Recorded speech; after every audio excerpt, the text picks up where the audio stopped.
Hey there, today I'll be talking about one more Inhuman and her canine compatriot, with Crystal and Lockjaw.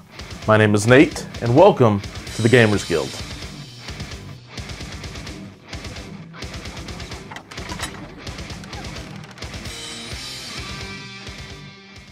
Before I dive into anything today, I am happy and really excited to announce that the Gamers Guild is now sponsored by Tritex Games based out of the UK. This isn't going to change much about what is going to be coming out from the channel or anything like that, but it does mean that through Tritex, I will be able to do a monthly giveaway for Marvel Crisis Protocol. You can enter by being subscribed to the channel, and then by leaving a comment on each video that comes out in a month will count as one entry. So for example, in the month of February, there will be 4 MCP videos, so 4 potential points of entry. As well, Tritex is offering an additional 5% off of their MCP products with the code TRITEXGGCP at checkout, which is insane because if you pre-order with them, you're already getting 20% off of your order. So this would be 25% off of your pre-ordered items. Now the giveaway will obviously be changing from month to month, and it'll always be for a model that's coming out the following month. So, for example, if this contest was going on in January, it would have been for, well, Crystal and Lockjaw. So as soon as we have confirmation on the next month's releases, I'll let you know who you have a chance at.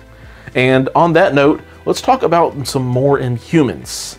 And I won't lie, the Inhumans affiliation as a whole is not one that I am extremely interested in playing. I'm sure I'll give them a go here and there, but I'm very interested and excited to use them in other affiliations to help round out some different teams to see what they're going to be capable of when plugged into those different affiliations for tricks and shenanigans. And I'll talk a little bit more about that at the end, but I think the best way to get to my point is by talking about what these two can bring to the table by themselves. So first up, we have Crystal, whose real name is Crystalla Amaquilin. She has 5 stamina, moves long, is size 2 for 3 threat. Her defenses across the board are 3s, so a pretty standard defense for a 3 threat character. So while her defenses are average, where Crystal definitely shines and is extremely unique is in her attacks. Because, well, she has 4 of them, which is the most we've seen on any character, and each one of them represent one of the 4 elements that she has the ability to control, and they all give her power. The first on this list is a physical attack called Earthshaker. It is an Area 1 attack with a strength of 5 and costs 0 power. After each instance of the attack has been resolved, Crystal will gain 1 power, and if a wild is rolled, the target character will gain the stun special condition after the attack is resolved. So if Crystal can get positioned correctly, which should be pretty easy with her long move, this can easily net her 2 power by attacking 2 enemies. Next up we have Hurricane Blast. This is also a physical attack, but it has a range of 4, strength of 4 for 0 power. Crystal will gain 1 guaranteed power after the attack is resolved, and on a wild, if the target character is size 2 or smaller, they will be pushed away short. Then we have Hydrokinesis. This one is an energy attack with a range of 4, strength of 4, and costs 0 power. After the attack has been resolved, Crystal will gain a power, and if you rolled a wild, the target character will be slowed. Then finally, we have my personal favorite, Volcanic Surge. This one is also an energy attack, but this one is a beam 3 with a strength of 4. She will gain 1 power per target after the attack is resolved, and on a wild, the target character will gain the oh-so-lovely Incinerate condition. So those are her 4 attacks, which may seem a little bit underwhelming with the low strength and lack of a big spender attack. But before we get into how good or weak they may be, let's look at her superpowers. First up is a reactive power called Elemental Onslaught. After an attack made by Crystal during her activation is resolved, she can spend 4 power to use it. She can then make another attack action, but she has to use an attack she hasn't already used this activation. And unsurprisingly, this ability can only be used once per turn. So this can be seen as a very expensive charge, but the much better view for me is her being able to rattle off 3 attacks one after the other, and dealing out some status conditions and damage along the way.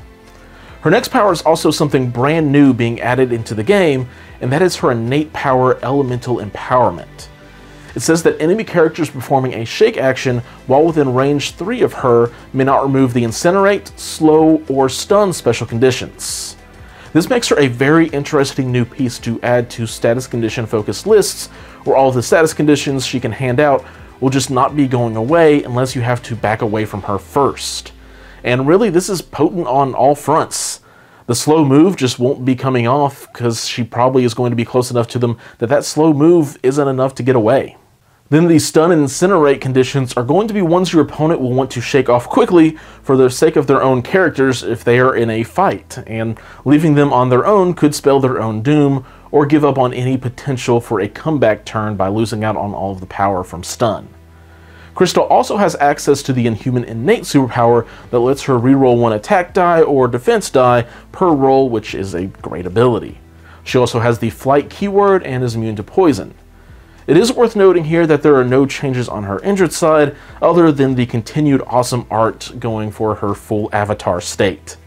So Crystal is a really unique character who brings us a lot of new concepts and design space, so let's get into it. All of her attacks are a bit weak on the weight of dice aspect. I won't and can't argue against that. And while her overall chances of having a nice dice spike are lower than the average 3-threat character, with the reroll from the Inhuman superpower, really all of her attacks could be seen as having one more strength, and so on average all of her attacks are pretty on par with other 3-threat characters' strikes. But then 2 of her attacks are also able to hit multiple enemies, and both of these attacks are the ones that you probably want to be using anyway because they put out the nastiest status conditions. So with that, suddenly Crystal is looking like a really nice 3-threat character for her damage potential output, especially because her elemental onslaught giving her the ability to move long, attack, getting some power, and then use the superpower, or just getting 3 attacks off. Another facet of her utility can come from her elemental empowerment that doesn't let certain conditions be shaken off. I'm not sure how powerful this effect is really going to be, but I can see it being great for making sure Hulk and She-Hulk not being able to shake off stun, or Captain America not being able to shake off an incinerate. Now, as we get into poking holes here, it is worth noting that elemental empowerment only stops the shake action from getting those tokens removed. So Thor's leadership ability or any tactic cards that remove status conditions will still bypass Crystal's superpower. The other thing Crystal players should be aware of is that she seems to be made more so of glass than of diamond. Her defensive reroll will certainly help, but 3s across the board and 5 stamina on each side will make her a character that should be pretty easy to daze or KO in a single activation with some targeted attacks. And with her excess of offensive options, I think it is likely for her to be a high priority target for your opponent. So while she isn't Rocket Raccoon levels of Glass Cannon, she's in the same department. But on the risk-reward level, I think she is going to be quite potent. I feel like most of the time you will obviously want to be using Earthshaker or Volcanic Surge to build power quickly, but also because of those nasty status conditions. For example, being able to move up next to a couple of models that are right next to each other on an objective, use Volcanic Surge to get some power and hopefully burn them with Incinerate, and then follow it up with the Elemental Onslaught and the Earthshaker, it seems like a really nice 1-2 punch. She'll likely be dazed or knocked out on the crackback, but she'll be able to trade pretty effectively for a 3-threat character. And it is then because of that her lack of objective play or control is not really anything to be down on. Hurricane Blast has the chance at pushing a size 2 character, but it won't be consistent and it feels like it might be more of a desperation play at that point. As far as affiliations go, she lines up really nicely with the A-Force, who can get her power and a bodyguard with She-Hulk, and because Crystal is a member of the A-Force, she can use Special Delivery. So ultimately, Crystal can make a pretty good swap out for Wasp if you don't already have her, and then along with She-Hulk, Crystal could be set up to start dishing out damage and status conditions. And she can even ensure status condition distribution even if her dice seem to be avoiding those wilds. Elemental Infusion is an unaffiliated tactic card that is active. Crystal will spend 2 power to play this card until this character is then dazed or the end of the round. Whenever an enemy character that is within range 3 of Crystal is damaged by an allied effect, so superpowers or attacks, after the effect is resolved, the enemy character gains either Incinerate, Stun, or Slow. This is awesome because while yes, Crystal can now start shoveling status conditions on enemies with her attacks hitting multiple enemies, but even her allies can start laying into their enemies. So Valkyrie throws an enemy into another enemy character, and then both of them are suddenly incinerated, letting Valkyrie's attacks hit even harder. So this is a tactic card that doesn't feel like it must be brought in alongside Crystal, but it's certainly not one that your opponent is going to want to see across the table. So all in all, Crystal seems like she could be a really aggressive character who could become very dangerous with some support. And, well, turns out she comes with it. Lockjaw has the alter ego of, well, Lockjaw. He has 6 stamina, moves short on a 50mm base, is size 3 for a 3 threat. He also has 3s across the board on defense, giving him just a bit more survivability than Crystal. Lockjaw does have only 1 attack though. Bite is a range 2 physical attack with a strength of 4 that costs 0 power. The attack will gain power equal to the damage dealt, and on a wild, the target will gain the bleed special condition. So nothing too impressive here. It is almost a shame that his bite doesn't generate a guaranteed power, but the good boy isn't here for his bite. It's all about the other stuff he can do. First up is his active superpower, Drop It. Lockjaw being a superpowered dog means he isn't just playing fetch with a stick, but maybe more like a taco truck. For 3 power, Lockjaw can throw an interactive terrain feature of size 3 or less that is within range to medium. This power can only be used once per turn. This is a nice throw and gives Lockjaw some actual damage output if he needs it in exchange for power. But damage dealing still isn't exactly what he is made for. It's really these next 2 powers that you will wonder if you kind of want to put him in every single list. First on that list is Interdimensional Bloodhound. For 3 power, Lockjaw and his big sniffer can choose an enemy character. Just any enemy character. And then allied characters roll 1 additional attack die when targeting the chosen character with attacks this round. So, a dice buff. For everyone on your team against target character. Sure seems good. Oh, there's not a limit of once per turn? So while this ability can't stack on top of itself, much like we can't have Iron Man use Friday AI multiple times for a super unibeam, Lockjaw can spread this to multiple key enemies if he has enough power. So an extra die against Thanos and Corvus? Yeah, I'll take it. As long as I don't need power for his other ability. Teleport will cost Lockjaw 2 power and an action whenever he uses it, but it will allow him to place himself or another allied character within range 3 up to range 3 away from where they currently are. And each character can only be placed by this ability once per turn. We'll get into this in a bit. There's just a lot to talk about. To wrap up his character card though, Lockjaw has the same inhuman power we have seen on the rest of them, recently revealed, that lets him reroll 1 die in his attack and defense rolls, along with his immunity to poison. He also though has a very fun innate power called Who's a Good Boy. It says at the start of each of this character's activations, if there is another allied character within range 2 of him, this character gains 3 power, which will help him be not too power starved for his numerous abilities. As well, Lockjaw has 1 change on his injured side, and that is he loses 1 stamina going down to 5.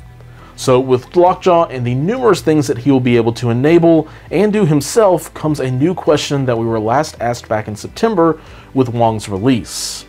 How much threat are you willing to spend on a character that has a lot of support, but the minimal amount of disruption? Now granted, Lockjaw does also have a throw that can up his damage output, but it will eat a good portion of his power supply in doing so.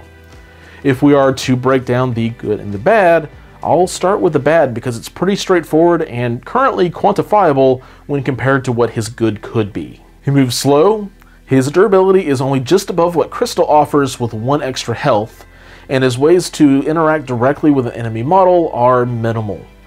His teleport can help with his own movement, but it still costs an action and then you're just spending power to move a little bit further.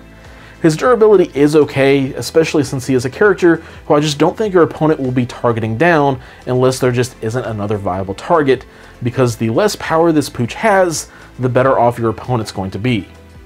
His upsides, on the other hand, are numerous and to a degree complicated.